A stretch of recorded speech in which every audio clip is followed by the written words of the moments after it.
তোমরা সবাই? আশা করি তোমরা সবাই খুব ভালো আছো আর আমিও খুব ভালো আছি। ইন্ডো ফর প্রিয়া ব্লগে নতুন একটি ভিডিওর সঙ্গে তোমাদেরকে অনেক স্বাগত জানাই। তো আজকে সকাল সকাল ঘুম থেকে উঠে গেছি। ঘুম থেকে উঠে বাসি কাজবাজ কমপ্লিট করে আজকে স্নান করে নিয়েছি, যেহেতু আগের দিন বিয়েবাড়ি ছিল। তো আগের দিনে তোমাদের সঙ্গে বিয়েবাড়ির ব্লগটা শেয়ার করেছিলাম। তো বিয়েবাড়ি হয়ে গেছে তারপরের দিন এটা সকালবেলা আমি স্নান করে নিয়েছি, কারণ এখন বৃষ্টি হচ্ছে, সারাদিন তো টিপ টিপ টিপ টিপ করে পড়েই যাচ্ছে। তো ভাবলাম যে একেবারে কয়েকদিন থেকে একেবারে সকালবেলা স্নান করে নিচ্ছি বাসি জামাটা চেঞ্জ করতে গিয়ে, যেহেতু তাহলে একটা নাইটি কম লাগবে, তো নাইটিটা ভেজাও থাকবে না। তো এই জন্য একেবারে সকালবেলা স্নান করে নিই। এসে মাথাটা একটু আঁচড়ে নিলাম আর একটু সিঁদুরটা পরে নিলাম, যেহেতু স্নান করে এসছি, সেটা তো সবার আগে কাজটা করতে হয়। তো তারপরে একটু নিজের জন্য একটু চা করে নিচ্ছি, যেহেতু সকাল সকাল স্নান করেছি আর এই কদিন করছি। আর আমার জানো তো একেবারে সকালবেলা স্নান করাটা শ্যুট করেই না, যে যখনই আমি স্নান করি সেটা গরম হোক আর শীত হোক আমার ঠান্ডা লেগে যায়।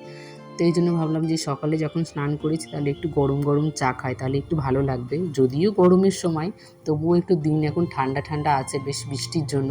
এটা খুব একটা ভালো যে বৃষ্টি হলেও দিনগুলো খুব বেশ ভালো লাগছে। কী বলতো, কাজ করেও ভালো লাগছে, ঘুমিয়েও শান্তি হচ্ছে। আর যে কদিন যা গরম পড়েছিল, সেই গরমে কিচ্ছু ভালো লাগছিল না, না খেতে ভালো লাগছিল, না কাজ করতে ভালো লাগছিল। তো সেই উপায়ে এখন দিনটা খুব ভালো আছে। তো আমি ওদিকে আগে দুটো বিস্কুট খেয়ে জল খেয়ে নিয়েছি, তারপরে চাটা খেয়ে আবার এসে গেছি কাজ করতে।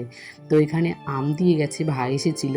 তো ভাই এসে আম দিয়ে আবার চলে গেছে, থাকেনি, যেহেতু আমার বোনকে বাইরে আম দিয়ে পাঠিয়েছে, দিয়ে পাঠানো হলো। তো এই জন্য তার সাথে সাথে বাবা আমার জন্য কিছুটা আম পাঠিয়েছিল। তো আমটা আমি জায়গা মতো রেখে দিলাম, যেহেতু আমগুলো পাকা, ফ্রিজে রেখে দিলাম। আর যেগুলো কাঁচা ছিল সেগুলো বাইরে রাখলাম, আস্তে আস্তে পাকবে আর সেগুলো খাওয়া হবে।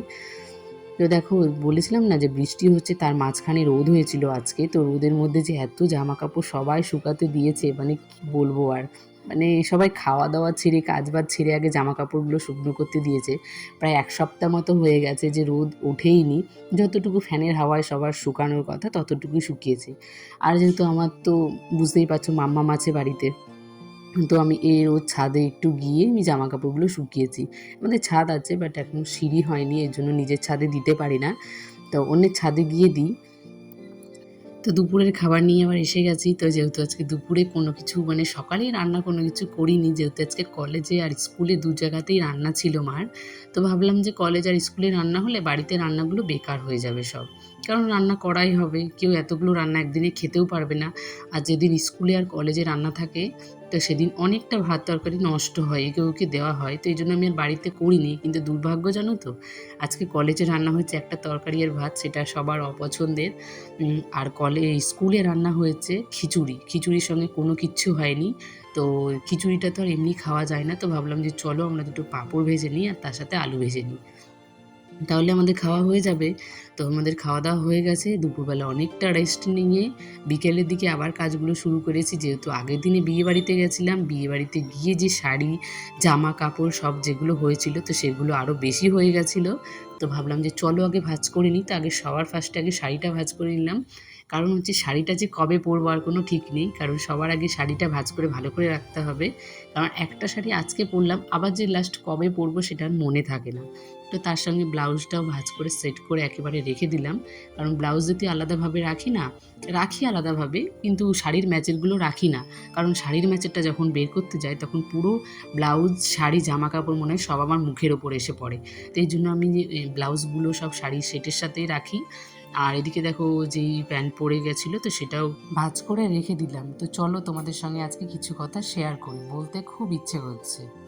জানো তো, মেয়েদের বিয়ের আগে বলো পরে বলো, পায়ের তলার মাটিটা শক্ত হওয়া দরকার। কারণটা হচ্ছে, তোমার পায়ের তলার মাটি যদি শক্ত থাকে, তাহলে তোমার সবার কাছে দাম আছে। আর যদি তোমার পায়ের তলার মাটিটা শক্ত না থাকে, তাহলে তোমার কারোর কাছে কোনো দাম নেই। চেনা মানুষগুলোই তখন তোমাকে আর চেনে না।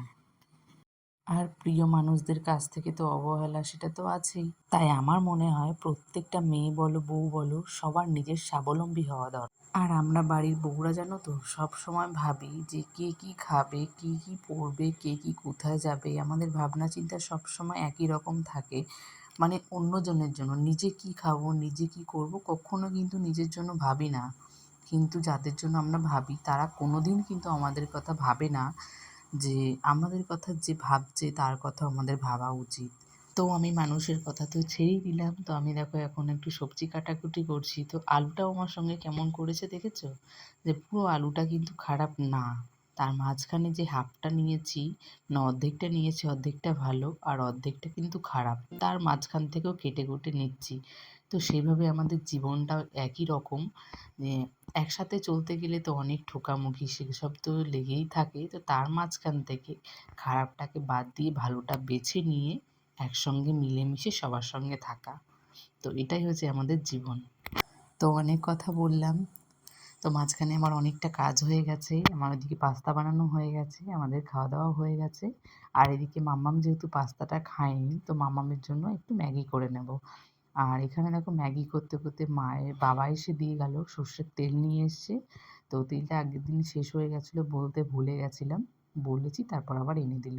তো তেলটা রেখে দিলাম আর এদিকে দেখো মাম্মামের জন্য ম্যাগি করছি। আর মাম্মামকে দেখো, একটা বাড়ির ভেতরে ও সারাদিন দোল দোল বলে। তো আমি ভাবছিলাম যে কি দিয়ে ওকে একটু দোলনা করে দেওয়া যায়। তো আমাদের টিনের যে রান্নাঘরটা আছে, রান্নাঘরের ওপরে যে যে লোহার পাইপগুলো লাগানো হয়েছে, তো ভাবলাম যে চলো ও এই রান্নাঘরে ওকে একটা দোলনা করে দিই, তাহলে আমার একটু মানে আমার উপর একটু অত্যাচারটা কমবে। কারণ সারাদিন মা এটা খাবো, এটা নেব, এটা পরবো, মানে সারাটা দিন বিরক্ত করে ফেলে। তো এই দোলনাটা করায় আমার খুব সুবিধা হয়েছে, যে আমাকে সারাদিন খুব একটা বিরক্ত করে না, এই দোলনাতেই বসে থাকে। চলো বন্ধুরা, আজকের মতো ভিডিওটা আমি এখানে এন্ড করছি। ভালো লাগলে প্লিজ একটা লাইক করো, কমেন্ট করো। আর আমার চ্যানেলে যদি নতুন হয়ে থাকো তাহলে প্লিজ চ্যানেলটিকে সাবস্ক্রাইব করে দিও। টাটা।